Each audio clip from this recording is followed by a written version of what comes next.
Williamson and his camp didn't trust president of basketball operations, David Griffin. So all of it just to say, no one really likes David Griffin right now. So Zion has drawn a lot of criticism for his weight and rehab efforts and is currently rehabbing away from the team. Flight Sports TV. Listen, I got a crazy topic I want to discuss with you right now. Bottom line is this: Zion Williamson, he has completely waged war on David Griffin. It's official, is official, is official.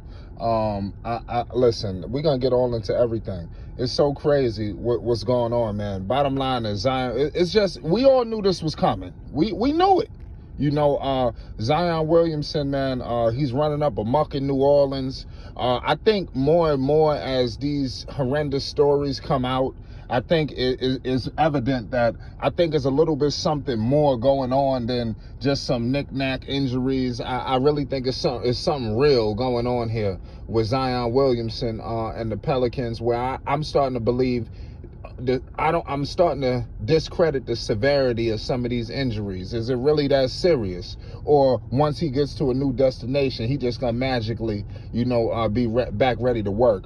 But it seems to be his camp has put out something, because if you notice the history with Zion Williamson, he never really says anything. You hear it from multiple other sources, people close to him. You heard what CJ McCollum said, it seemed like you heard something this week, or what was it, a few days ago, where you heard that Zion Williamson, he is grown frustrated. He's grown frustrated, and also he lost trust in basically the president of basketball operations, David Griffin. It's a complete trip. David Griffin knew this was coming. He's mismanaged some things. It seems to be now he has been doing some decency. I got to give the man a little bit of credit. You pull off a CJ McCollum move. I'm not saying that's heaven on earth, but, you did do something. You improved this roster somewhat, but where I want to get to Zion Williamson is, does he have a true claim or case here in this whole situation? Me personally, in my humble opinion, I think Zion Williamson is dead wrong for what's going on right now. Right now, the Pelicans are the 10th seed in the Western Conference right now. The 10th seed. Okay, cool. If you don't have no issues, right? Let's say, okay, it's whatever. We all know the issues you got going on. Why are you going to be a distraction to your basketball team right now? You got CJ McCollum, Brandon Ingram, Willie Green, and the whole crew hell-bent on getting to the playoffs. I think they're confident as ever, rolling into a play-in situation. I think they'll be solidified. Did you just see what they did to the Los Angeles Lakers 24 hours ago? Mind you, the Lakers are slipping up. I feel like they could probably catch the Lakers. That's what I'm saying. I don't think the Pelicans are just looking at the 10th seed and, that's it. I think the Pelicans trying to crack up into that, to that 9 spot. And I think it's very possible. The Lakers are in disarray. You see what's going on there. Westbrook is a collapse going on in LA.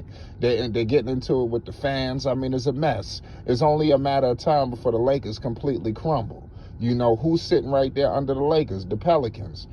So they could capitalize on all of this. So that's why I think it's very disheartening to see Zion Williamson wage this war at this time, when I don't feel like it's warranted. I think this could have been warranted over the summer. But for whatever reason, the trades and all of these issues never reared its ugly head. Make no mistake about it. How I see this whole situation panning out is this. Unfortunately, it seems to be a situation where David Griffin has created somewhat of leverage for himself. See, in any other circumstance, David Griffin would have just been fired right on the spot. But you see that David Griffin has made some strategic moves that he's going to be able to go to Gail Benson. When Zion Williamson go upstairs, my man David Griffin going to be able to go upstairs too. You understand? And they're going to be able to show, hey, man, this is what I'm bringing to the table. So it's going to be almost a tug of war that I feel David Griffin will lose his job, because I don't give a shit. You got to be top notch. This Zion Williamson, he goes to the front office. I think they fired David Griffin.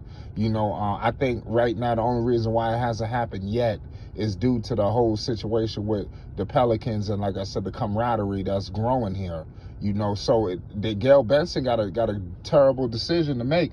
It's going to be between David Griffin and Zion Williamson. You know, and like I said, usually you always go with the player. I think we need to double check the severity of some of these injuries. Is this a Ben Simmons situation, or is this some real traumatic shit going on with Zion? You know, I'm not going to ever trick him out of faking an injury. But bottom line is the war has been waged. You know, I'm surprised that it happened right here. And also, I continuously gonna reiterate, when we get word that the straw that broke the camel's back was when David Griffin elected to let Lonzo Ball go, pretty much for a bag of chips and some peanuts and a quart of water. I'm telling you, we're gonna find out where the line was drew. And when we find out that underlining line was the shit that set Zion off, because remember I told you, we haven't seen much of Zion since Lonzo's departure. This man was front and center when Lonzo was on that team. I'm just saying. And now you hear all this shit going on with David Griffin. It looked like Lonzo seen the writing on the wall a year too early. You understand? But it is what it is. Give credit to Brandon Ingram and CJ and Willie Green and the whole crew. They got these guys playing, you know, top-notch basketball. I think you move on from Zion Williamson. I think this is a unique situation going on with the Pelicans where you've got pieces. You got people that want to be here. It doesn't make sense on continuously pushing up on a guy who's shown you, basically giving you his ass to kiss ever since the man has landed in New Orleans. You know, the city deserves better. Brandon Ingram deserves better. Everybody deserves better, you know, because the Pelicans are growing something. One thing I can pay homage to, or the article that they put out late last week, they are growing something special there, you know, believe it or not. They're a few years away, and who knows, they might be able to attract somebody. I don't know if that's going to happen, but let's see. You know, you got B.I. there. You got C.J., you never know. A player might look at them and say, hey, man, I like what's going on there. You know, you see all the stuff going on. He used to coach the Phoenix Suns, too, so you don't know what players he could peel from over there. You know, with some contract issues going there, you know, with DeAndre Ayton and everything. But I'm just talking a little too crazy. I don't want to cast no aspersions. But the Pelicans got a bright future, and they don't have to continuously put up with this shit. You understand? But I want to know how this war is gonna be won, man. You know, because who the hell is David Griffin at the end of the day? David Griffin, he got all his bread and butter pretty much off of LeBron James' back. You know, did he really ever do anything that wowed you? You understand? If there was no LeBron, will we know David Griffin? 3 coaches, you know, in 3 years. You know, I'm just saying. This is crazy. So Zion got some say so in this, and like I said, David Griffin has done a few things to make you scratch your head and say, "Oh, what's going on?" in a good or a bad way. But let's see how this crazy story will play out. But the war has been waged. Zion Williamson versus David Griffin. Let's see how this will play out. It's Flight Sports TV. Peace and love.